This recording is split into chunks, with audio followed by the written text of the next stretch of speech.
It's still a mystery to me why people listen to me, but if I had to guess, it's focused around two things.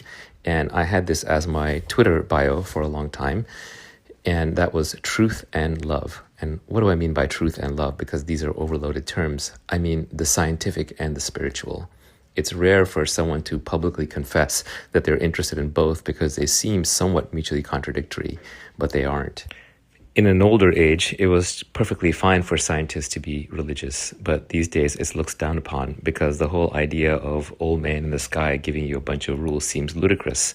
Is God really a white-bearded male who's kind of laid down a bunch of commandments that somewhat seem obsolete? After all, where would he stand?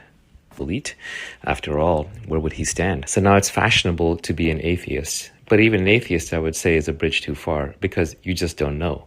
And how can you not be curious about the ultimate mystery, the mystery of existence itself? So, as I like to say, existence itself is a miracle. Everything else is science. So when I say truth and when I say love, it's actually the same search. It is the search for, as Jacob Bernowski said, unity within variety. We see all of these different forms, and then we try to connect them all together to make sense of the whole thing. We go from the individual to the whole. In science, when you connect two disparate things together, that's the aha moment, and you get a rush from that. It's different than the normal dopamine rush. It's the rush, the light of understanding. In spirituality, and yes, I don't love that word because it's so overloaded, but in spiritual terms, when you connect yourself to the greater whole, you feel awe. And awe is the corresponding equivalent to the aha moment in science, but now it is that connection moment in spirituality when you no longer feel alone and afraid, but you feel one with everything and you feel whole. Again, you see the unity in the variety. In this case, the variety being the individual forms of people, but now you see the union in the spirit. And I think both are worth pursuing for a complete life. You have to find truth and you have to find love. And these are both individual pursuits. Truth is best served by adopting the philosophy of the Royal Society, which was nullius in verba. Take no one's word for it. Figure it out yourself. Doesn't mean you have to reinvent the whole wheel yourself. In fact, if you were sitting out there by yourself in the woods, you probably wouldn't even discover fire before you died. So obviously you have to stand on the shoulders of giants, but verify what you can. Use truth, logic, reason, deduction, occasional confirmation, verification, checking. Yes, rely on experts up to a point, but check those experts themselves, including me and anybody else who talks to you.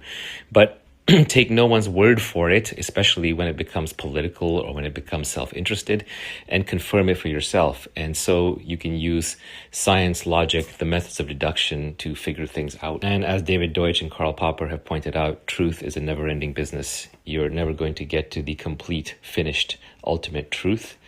There is no justified true belief, as they like to say. So you have to keep iterating. And every truth-seeking system works in roughly the same process. In evolution, it's variation and selection. In capitalism, it's creation of companies and their destruction. In science, it is conjecture and criticism, and so on and so forth.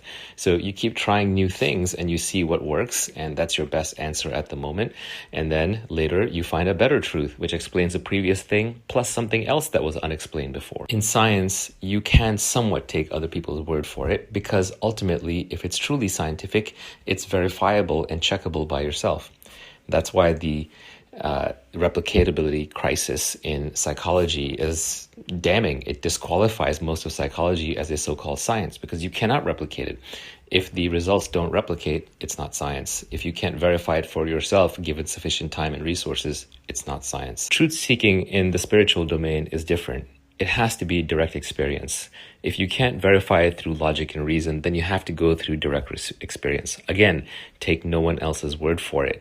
Just because they tell you, just because it's written down in a holy book, and this is going to trigger all the right people, that's not good enough. You do have to be able to verify it for yourself. Therefore, I believe that the only truth in spirituality is along the lines of the mystics. And every religion has had its mystics. I think in Persian or Islamic religions, that was the Sufis. In Hinduism, of course, it's all the Buddhas and the Gurus. And so on. And even Christianity, St. Augustine and others were mystics. And what a mystic does is a mystic tries to establish their own direct relationship to the spiritual. They have their own direct experience to rely upon, and they don't have to take anyone else's word for it. Ultimately, we are bewildered and confused little creatures. We spring into existence and we have no idea how we got here. Why am I a monkey? Why do I exist in 3 dimensions? Why am I on a planet called Earth? Why do I have 2 arms and 2 legs? Why am I only here for a short period of time? Why do all these thoughts go through my head? What is my purpose? How long have I got? These are the ultimate questions, and there's no avoiding them. Only the most incurious and insensitive person would avoid them. Okay, that's not fair. If your life has very difficult things going on, you're too busy with survival, so you can't avoid them. But yet, we feel deeply alone. But then there's a massive contradiction. We also feel connected. We all share the same kind of consciousness. We all share existence. We all look at this miracle of life about us. We all feel deeply connected when we look at nature, and we look at animals, and we look at children. So there's something deep and important going on here, but we can't put our finger on it. We feel alone, yet as Borges said, we feel like we have lost something infinite. We have disconnected ourselves from a greater whole. And this urge just does not go away, and it keeps remanifesting itself in all kinds of ways. One simple way you can see that is everybody seeks something greater than themselves.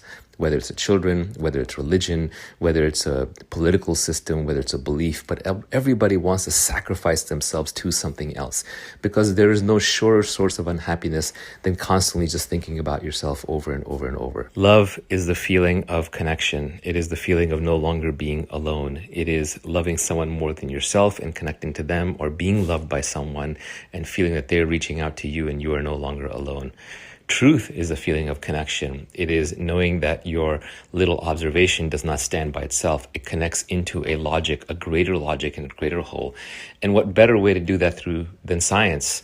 Wizardry and magic and spells, I know people fantasize about it, but it would be the worst possible outcome. We already have wizardry and spells. That's called scientific rules, technology, logic, understanding. And these are spells that we can all cast. These are spells that we can all learn. You don't have to go to Hogwarts. Just go online and start reading or talking to an AI and have it start teaching you. So we have the best of all possible worlds. We have the miracle of existence, and we can seek the truth of that, which will manifest as love and spirituality. And we have the truth of science, which we can pursue through logic and reason, and all of us can become spellcasters in our own right. So I'm not sure there's a meaning to life, but if there is, the closest thing is that we are trying to find the whole within the parts, and we can do that best, I believe, by pursuing science and spirituality simultaneously.